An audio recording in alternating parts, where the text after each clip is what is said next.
Tushishni davom etyapman cho'ta. Tushishga dokument hali o'ylamadim. Bo'ldi, tortaveringlar.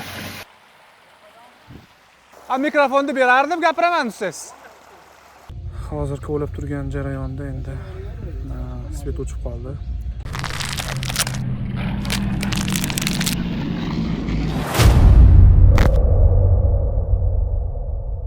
O'g'rilar ham mana Daniyaga chiqishni boshlabdi. Assalomu alaykum barchaga. Bugun sizlar bilan eksklyuziv kontent olamiz. Hozir biz Uchko'prik va Bog'dod tumanlari tutashgan qishloqdan, ya'ni Dasht G'alaba mahalla fuqarolar yig'iniga kelganmiz. Ko'rib turganlaringdek, hozir mana shu chiroyli bog'ga ob-hayot, ya'ni suvni olib kiramiz. E'tibor bergan bo'lsalaring, arqa fonimizda bizda Buravoy akalarimiz ishlashyapti. Hozir bu yerga chuqurlik artezian EPA nasoslarini o'rnatish jarayonidamiz. Bu yerdan tayyor o'zi bittasi chiqib turibdi, ya'ni 100 metrga o'zi bitta bundan oldin, ya'ni 1 yil oldin o'zi tashlangan. Hozir endi suv biroz kamlik qilyapti, yana ko'paytirish maqsadida yana bitta yoniga tashlaymiz deyishdi mijozimiz va xuddi shunday modeldan yana bitta hozir yoniga o'rnatamiz. Videoni oxirigacha tomosha qilib turing.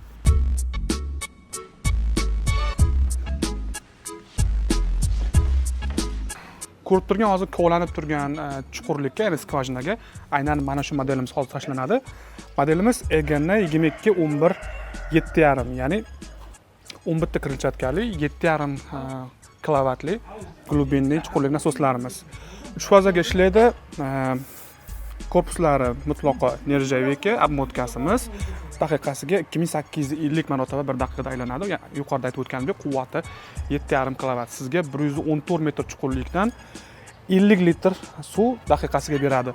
Hozir bizda kovlanib turgan chuqurligimiz 80 metr bo'lganligi uchun bu yerda 85 metrda 300 litr suv bir daqiqada beradi. Hozir kovlab turgan jarayonda endi svet o'chib qoldi. Endi 80 metrga hozir bitta Buravoy akamiz tushib ketishdi. Hozir endi ruchnoy chiqarib olishyapti.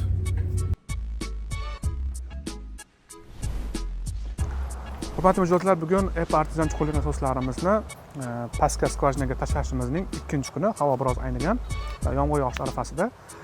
Kechaga qilingan ishlardan, kecha yana birozgina tagidan shag'alini paqir toshib, yuqoriga olib chiqib, yana yaxshilab tayyorlab qo'yishgan. Bugun esa ikkinchi nasosni pastga tushirib, suvni chiqarib bersak bo'ldi. Bizni kuzatishda davom eting.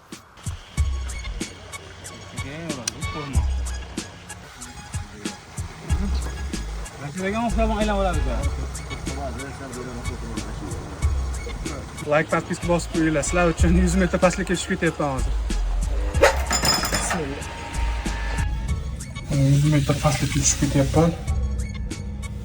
Skvajina nasos o'rnatgani birozgina qo'rqinchlik. Mana sekin pastlayapman. Hurmatli YouTube obunachilari, hozir sizlarga va'da berganimdek skvajina nasos o'rnatgani shaxsan o'zim tushdim. 80 metr, 90 metr pastlikdaman. Mana suvda tushib turishni qaranglar, toshlar darasidan. Nasos hozir ko'rinyaptimi? Mana bu yerda ikkita nasos turibdi, ikkita turba. Ikkalasi ham bir xil modelda. 80 metrdan 300 litr suv daqiqasiga berish kerak. Tushishga dokument hali o'ylamadim. Mana o'sha nasoslarimiz. Tushishni davom etyapman cho'ta. Voy, yorug'lik bor ekan u. Onasini yemsin.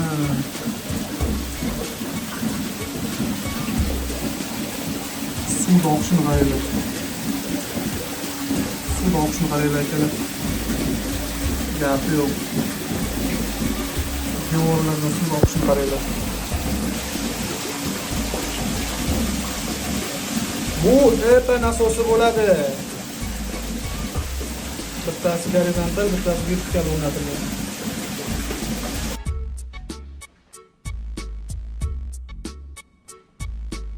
Biz yerda bir 85 metr atrofidagi hozir skvajinaga tushdim. O'sha yerga nasosni tashladik. Undan keyin o'zim ham orqasidan tushib, ko'rib, sizlarga ko'rsatib berishga harakat qildim. Ana shunaqa gaplar. Endi hozir elektrika montajini tugatsalar, hozir suv chiqishini ko'rsatib bersam bo'ldi. Keyin shu bilan obzorimiz o'z nihoyasiga yetadi. Bizni kuzatishda davom eting.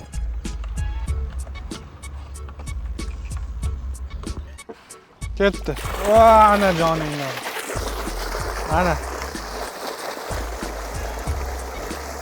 Bitta kompaniya zo'r kompaniya ekan. Nechinchi marta o'rnatishingiz epani? Ipaniga 6 yil 7 yil bo'ldi-da. 6 yil 7 yildan beri faqat skvajina nasosini o'rnatdik. Nasosimizni muvaffaqiyatli o'rnatib oldik. Bundan 1 yil oldin xuddi shu modeldan o'zi tashlangan edi. Bugun esa 2 kun davomida, ya'ni kecha va bugun yana xuddi o'sha nasosdan, ya'ni 5 egini 11.7.5 modelimizdagi nasosdan yoniga tashladik. Yanada suvni kuchaytirish maqsadida mijozimiz asosan bog'dorchilik bilan shug'ullanishayotgan. Bu yerda katta gektardagi bog'lar bor ekan.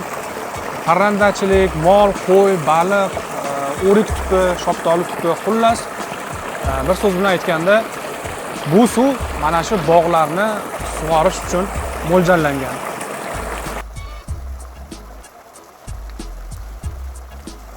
Mikrofonni berardim, gapiraman siz. Hozir yangi o'rnatilgan nasosni naporini ko'rdilar va endi uning yoniga bundan 1 yil avval o'rnatgan nasosimizni ham qo'shdik mana. Hozir ikkita bir xil modelimiz 5 egini 11.7.5 modeldagi skvajina nasoslarimiz birgalikda hozir sinxron ishlayapti va bir ariq suv beryapti mana. Shu yerda hozir bir ariq suv bor mana. Qo'shish mumkin.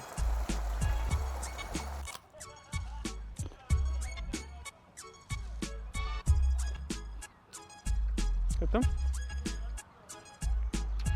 Hurmatli obunachilar, video obzorimiz ham o'z nihoyasiga yetdi. Biz Uchko'prik va Bog'dod tumanlari tutashgan G'alaba qishloqchasiga uyushtirgan safarimiz ham o'z nihoyasiga yetdi. Bu yerga biz 5 egini 22.11 ga 7.5 modeldagi chuqurlik artezan nasoslarini o'rnatgani kelgan edik. Bu 2 kun vaqt oldi. Bugun tugatdik. Ko'rdilaring, suv ham chiqarib berdik. Bundan 1 yil avval xuddi shu mijozimiz, xuddi hozir yuqorida aytib o'tgan modeldagi nasosimizdan 1 yil avval o'rnatishgan edi. Lekin ushbu suvning miqdorini yanada oshirish maqsadida xuddi o'sha modeldan yana bugun o'rnatishdi. Ikkita 7.5 kilovatlik nasosimiz qo'shilib 15 kilovat bo'lib, 15 kilovat quvvatdagi suvni hozir mana shu ko'rib turgan bog'larni sug'orishga hozir bemalol yetib turibdi. Hurmatli mijozlar, agar sizda ham mana shunday yerlar bo'lsa yoki mana shunday bog'lar bo'lsa, ikkilanmasdan EPA chuqurlik artezan nasoslarini tanlasangiz bo'ladi, chunki EPAni kafolati bor, EPAni servisi bor, EPAni ehtiyot qismlari bor, EPAni ko'chma servisi bor. Xullas, EPAni olsangiz adashmaysiz. Sizlar bilan gaplashmoqchi bo'lgan mavzuimiz shulardan iborat edi. Umid qilamanki, ushbu videoga like bosib, obuna bo'lib qo'yasiz. Agar shunday qilsangiz, bizning kanalimiz rivojiga katta hissa qo'shgan bo'lasiz. E'tiboringiz uchun rahmat. Tez orada yana ko'rishguncha.